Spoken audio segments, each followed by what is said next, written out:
साथियों नमस्कार। पारिस्थितिकी एवं पारिस्थितिक तंत्र के कुछ महत्वपूर्ण प्रश्नों को हम देखेंगे। आइए हम उसका अध्ययन करें। इकोलॉजी शब्द का प्रयोग तथा पारिस्थितिकी के जनक अर्नेस्ट हैकेल को कहा जाता है। पारिस्थितिकी के अंतर्गत किसका पारस्परिक अध्ययन किया जाता है? पारिस्थितिकी के अंतर्गत वातावरण और जीव समुदाय का अध्ययन किया जाता है। रंध्रों का खुलना और बंद होना किस पर निर्भर करता है? रंध्रों का खुलना और बंद होना प्रकाश पर निर्भर करता है।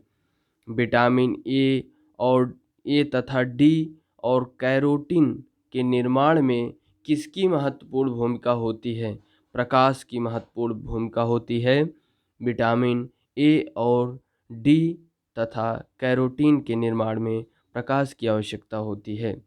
अल्पदीप्तिकाली पौधे हैं तंबाकू एवं सोयाबीन। छायाप्रिय पौधे को कहते हैं हेलियोफोबस। एंजाइम क्रियाशीलता का सर्वोत्तम ताप है 25 से 35 डिग्री सेल्सियस। किस तापक्रम पर एंजाइम का विकृतीकरण हो जाता है? 60 से 70 डिग्री सेल्सियस। अल्पाइन वृक्ष किस ऊंचाई भारत में मिलते हैं? 3600 से 4000 मीटर की ऊंचाई पर अल्पाइन वृक्ष भारत में मिलते हैं। स्थायी बर्फ लाइन की भारत में क्या ऊंचाई है? स्थायी बर्फ लाइन की भारत में ऊंचाई 4000 मीटर। वाष्पोत्सर्जन किस प्रकार की क्रिया है? वाष्पोत्सर्जन जैविकी प्रक्रिया है। अंकुरण के लिए बीजों को कम ताप पर रखना कहलाता है बसंतीकरण। वनस्पतियों के सड़ने से मीथेन गैस निकलती है। वायुमंडल में आर्गन गैस की कितनी मात्रा पाई जाती है? तो वायुमंडल में आर्गन अक्रिय गैस है, इसकी मात्रा 0.93%। पौधों के सभी पोषक तत्व से युक्त कार्बनिक पदार्थ ह्यूमस कहलाते हैं। पौधों के सभी पोषक तत्वों से युक्त कार्बनिक पदार्थ ह्यूमस कहलाते हैं। भारत में अवनालिका क्षरण सर्वाधिक प्रभावित क्षेत्र मालवा पठार क्षेत्र, चंबल घाटी क्षेत्र। संसार का सबसे बड़ा लोयस मैदान किस देश में स्थित है? चीन। वायु द्वारा उड़कर दूसरे स्थान पर पहुंची मृदा कहलाती है वातोड़। अधोमृदा मृदा के किस संस्तर को कहते हैं? संस्तर बी। मृदा में औसतन कितना प्रतिशत कार्बनिक पदार्थ पाया जाता है? 5%। सर्वाधिक कार्बनिक पदार्थ किस मृदा में पाया जाता है? पीट मृदा। प्राकृतिक ऑक्सीन है इंडोल एसिटिक एसिड। वाष्पोत्सर्जन क्रिया के लिए आवश्यक तत्व है पोटेशियम। वह मृदा जल जिसे पौधे अपनी जड़ों द्वारा अवशोषित करते हैं केशिका जल। किस मृदा की जल धारण क्षमता सर्वाधिक होती है? मटियार क्ले सॉइल। जलाक्रांत मृदा में किस प्रकार की वनस्पतियां मिलती हैं? मैंग्रोव। पौधों की वृद्धि तथा मृदा से पोषक तत्वों का अवशोषण सर्वाधिक किस पीएच मान पर होता है? तो 6 से 7.5 तक। सर्वाधिक उर्वरता को धारण करने वाला मृदा कण है मटियार क्ले। सर्वाधिक उर्वर मृदा एवं मिट्टी है दोमट मृदा एवं जलोढ़ मिट्टी। चूना प्रधान मृदा में उगने वाले पौधों को कहा जाता है कैल्सिकोल्स। सर्वप्रथम गहन पारिस्थितिकी शब्द का प्रयोग किसने किया था? अर्नीज नेस 1973। श्वसन मूल न्यूमेटोफोरस किस प्रकार के वनस्पतियों में मिलता है? मैंग्रोव। पूर्ण मूल तथा स्तंभ परजीवी है क्रमशः आरोबैकी तथा अमरवेल। पूर्ण मूल तथा स्तंभ परजीवी है। पूर्ण मूल तथा स्तंभ परजीवी है क्रमशः अरोबैंकी तथा अमरवेल। पूर्णमूल अरोबैंकी, स्तंभ परजीवी अमरवेल। कवक का किस पौधे की जड़ के साथ सहजीवन कहलाता है? माइकोराइजा। जब दो भिन्न पौधों का संबंध खाद्य के लिए न होकर रहने के लिए होता है तो ऐसे संबंध को क्या कहते हैं? ऐसे संबंध को अधिपादप एपीफाइट्स कहते हैं। यूट्रिकुलेरिया, नेपेंथिस, डायोनिया एवं ड्रोसेरा कैसे पौधे के उदाहरण हैं? कीटभक्षी। आम के वृक्ष का अर्धतना परजीवी है, लोरेंथस। पारिस्थितिकी अध्ययन की आधारभूत इकाई है पारिस्थितिक तंत्र। पारिस्थितिक तंत्र का प्रमुख चालक बल किसे माना जाता है? सौरिक विकिरण। आहार जल की विविधता में वृद्धि का पारिस्थितिकी तंत्र पर क्या प्रभाव पड़ता है? स्थिरता में वृद्धि होती है। सामान्य पारिस्थितिकी तंत्र की स्थिरता किस क्रियाविधि द्वारा प्राप्त होती है तथा कायम रहती है? स्वसाम्यावस्थित क्रियाविधि, होम्योस्टैटिक मैकेनिज्म। पारिस्थितिकी तंत्र शब्द का प्रयोग सर्वप्रथम किसने किया था? एजी टैंसले। श्वसन की क्रिया है अपचायक। किस प्रकाश रंग में प्रकाश संश्लेषण होता है? लाल व नीला। प्रकाश संश्लेषण की क्रिया में CO2 तथा H2O का क्रमशः होता है अपचयन एवं ऑक्सीकरण। सभी उपभोक्ताओं में कौन से गुण पाए जाते हैं? परपोषी गुण। द्वितीयक उत्पादक किसे कहते हैं? परपोषी उपभोक्ता जंतुओं को। वे जंतु जो दूसरे जंतुओं का शिकार करके अपना भोजन प्राप्त करते हैं, प्रीडेटर्स। प्रकृति का मेहतर स्कैवेंजर्स किसे कहा जाता है? अपघटक एवं कवक। जीवी एवं अजीवी घटकों से में संबंधित स्थापित करते हैं।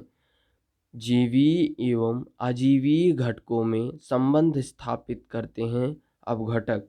किसी भी पारिस्थितिकी तंत्र में एक निश्चित समय में अजीवी पदार्थ की मात्रा को कौन सी संज्ञा प्रदान की जाती है? खड़ी अवस्था।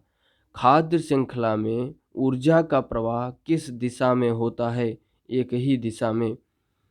एक संपूर्ण समुदाय के सभी जीवों में संबंध स्थापित करता है खाद्य जाल। ऊर्जा का प्रवाह एक ही दिशा में होते हुए भी कई पथों से किसमें गुजरता है? खाद्य जाल में। पारिस्थितिकी विज्ञान में ऊर्जा मापने की इकाई है ऊष्मा। प्रकृति की एक क्रियात्मक इकाई है पारिस्थितिकी तंत्र। पारिस्थितिकी तंत्र की विचारधारा को कार्ल मोवियस तथा फोर्ब्स ने क्या संज्ञा प्रदान किया? क्रमशः मोवियस ने बायोसिनोसिस तथा फोर्ब्स ने माइक्रोकोस्म।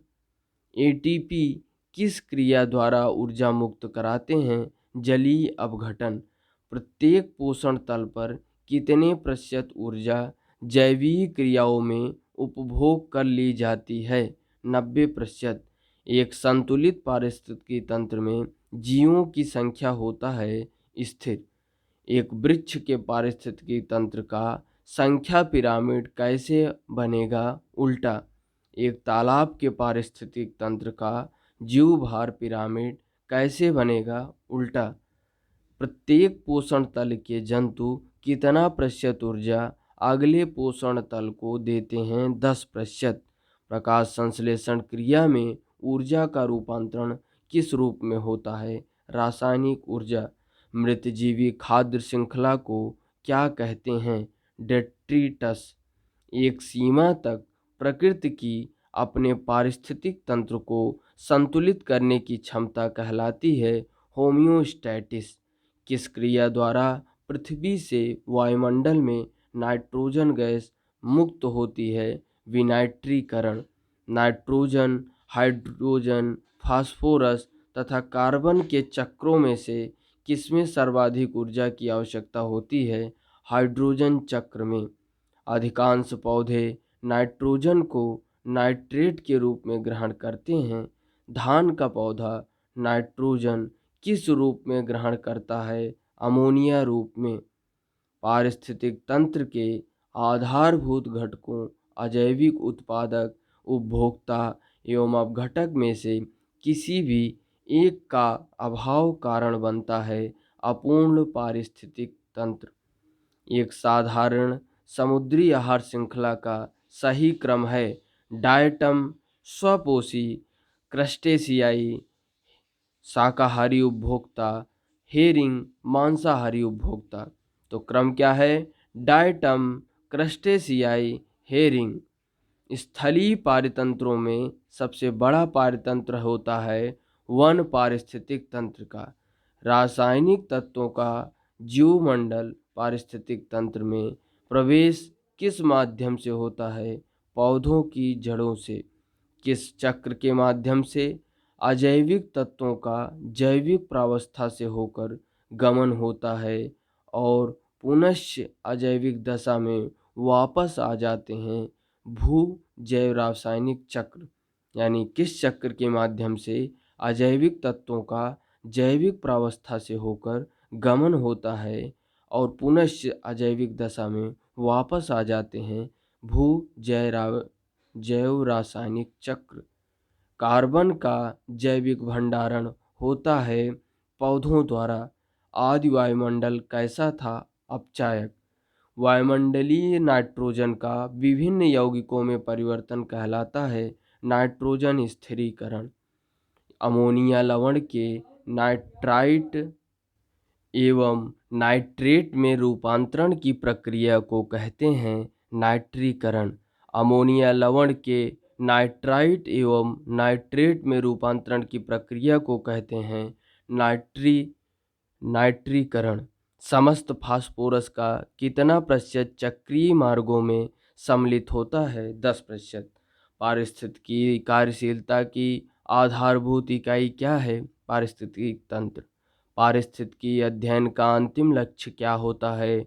पारिस्थितिकी विविधता एवं संसाधनों का संरक्षण।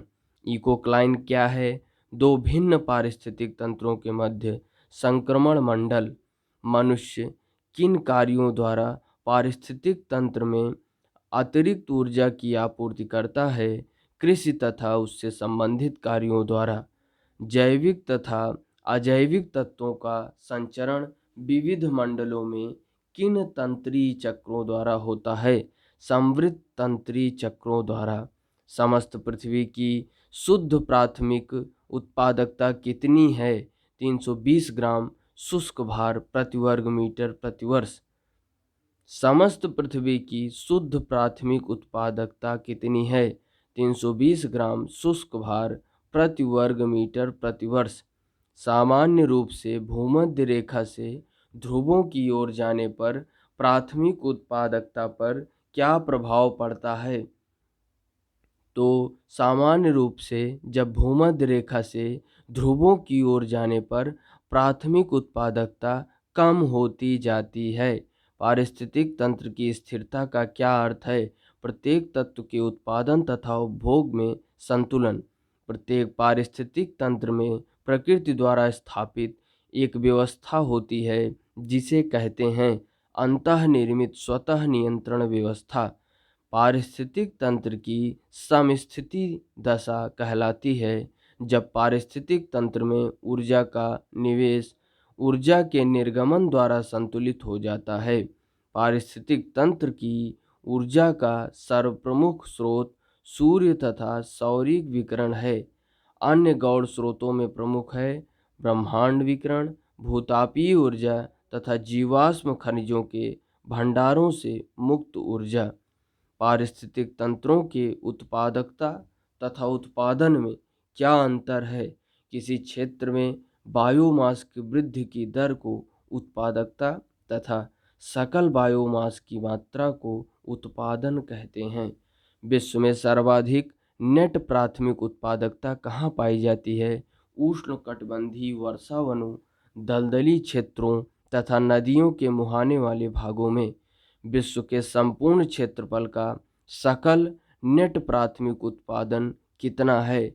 155.2 × 10⁹ टन प्रति वर्ष। महाद्वीपीय तथा महासागरीय तंत्रों की औसत नेट प्राथमिक उत्पादकता क्रमशः कितना है? 669 तथा 155 ग्राम प्रति मीटर स्क्वायर प्रति वर्ष। यानी महाद्वीपीय तथा महासागरीय तंत्रों की औसत नेट प्राथमिक उत्पादकता क्रमशः कितनी है? 669 तथा 155 ग्राम प्रति मीटर स्क्वायर प्रति वर्ष। यानी महाद्वीपीय में 669, महासागरीय तंत्रों में 155 ग्राम प्रति मीटर स्क्वायर प्रति वर्ष। ज्वालामुखी के फटने से कौन सा प्राकृतिक चक्र दुष्प्रभावित होता है? फास्फोरस चक्र। पादप वृद्धि हेतु सबसे उपयुक्त मिट्टी दोमट मिट्टी। लवणीय मृदा में उगने वाले पादपों को हेलोफाइटा। सूर्य प्रकाश में उगने वाले पादपों को आत्पोद्भिद। मृदा परिच्छेदिका का संस्तर जिसमें कार्बनिक पदार्थ प्रचुर मात्रा में होते हैं ओ संस्तर। खाद्य श्रृंखला के आधार पर जीवधारी होते हैं प्रकाश संश्लेषी। जैवमंडल जल, थल एवं वायुमंडल के कितने क्षेत्रों में विस्तृत होता है? 22 से 30 किलोमीटर। विश्व के सभी भौगोलिक पारतंत्रों के संगठन को कहते हैं जैवमंडल। मित पोषणी झील राजस्थान की सांभर झील। पोषण की दृष्टि से अपघटक होते हैं मृतोपजीवी। स्क्लेरोफाइट्स शब्द का प्रयोग झाड़ी पौधों के लिए। टॉप कॉर्नियोर्स शुद्ध प्राथमिक उत्पादकता का ग्रहण करते हैं न्यूनतम अंश। अंतर्राष्ट्रीय अम्लवर्षा केंद्र स्थापित किया गया है ओस्लो में। पारिस्थितिकी निकेत की संकल्पना प्रतिपादित किया था ग्रीनेल्स ने। भारत में मैंग्रोव वनस्पति अधिक विस्तृत रूप में पाई जाती है सुंदरवन में। पारिस्थितिकी तंत्र में होता है ऊर्जा का लाभ परंतु खनिजों की हानि। बेकार सख्त भूमि में उगने वाले पौधों को कहते हैं कर्सोफाइट्स। मृदा में उपस्थित जल की कुल मात्रा को होलार्ड कहते हैं। पोषण की दृष्टि से अपघटक होते हैं मृतोपजीवी। खाद्य श्रृंखला के आधार पर जीवधारी होते हैं प्रकाश संश्लेषी। वे मृदाएं जिनमें विभिन्न पोषक विलायकों की इष्टतम सांद्रता पाई जाती है उसे कहते हैं सुपोषी झील। पारितंत्र का गतिक हृदय कहलाता है ऊर्जा प्रवाह व खनिज चक्र। पारितंत्र में ऊर्जा का प्राथमिक स्रोत सूर्य का प्रकाश। किसी पारितंत्र में होते हैं जैविक तथा अजैविक पदार्थ। किसी भी पारितंत्र में कालांतर में जीवों की संख्या स्थिर हो जाती है। जीवों की संख्या स्थिर होने का कारण अपघटक, उत्पादक, पर्णहरित। पारितंत्रों की घटती उत्पादकता के क्रम में उनका अनुक्रम मैंग्रोव घास स्थल, झील, महासागर। किसी जल निकाय में घनत्व प्रवणता को दर्शाती है पिक्नोक्लाइन।